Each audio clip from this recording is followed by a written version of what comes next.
হবে বন্ধুরা কই মাছের ঝোল, আলু ফুলকপি দিয়ে কই মাছের ঝোল।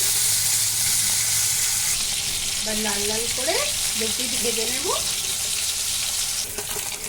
এবার ভাজা হয়ে গেছে, এবার কই মাছগুলো তুলে রেখে আলু ফুলকপি, এবার একটা তেজপাতা দিয়ে দিলাম।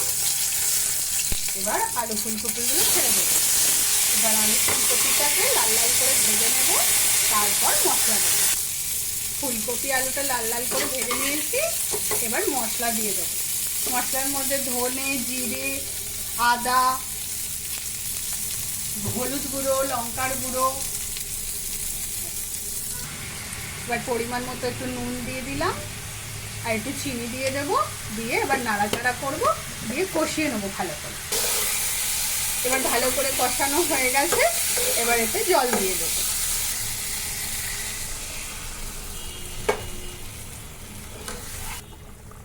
এবার মাছগুলো দিয়ে একটুখানি চাপা দিয়ে দেব, তারপরে খুলবো। এবার জিরে ফোড়ন দিয়ে মাছের ঝোলটা আবার ঢেলে দেবো। এবার মাছের ঝোলটা ঢেলে দিলাম। এবার একটু ধনেপাতা ছড়িয়ে নামিয়ে নেবো, দিয়ে গরম গরম ভাতে পরিবেশন করব। এবার রেডি হয়ে গেছে, এবার বাটিতে ঢেলে নিলাম, দিয়ে গরম গরম ভাতের সাথে পরিবেশন করব। ভালো লাগলে একটা লাইক দিয়ে দেবেন।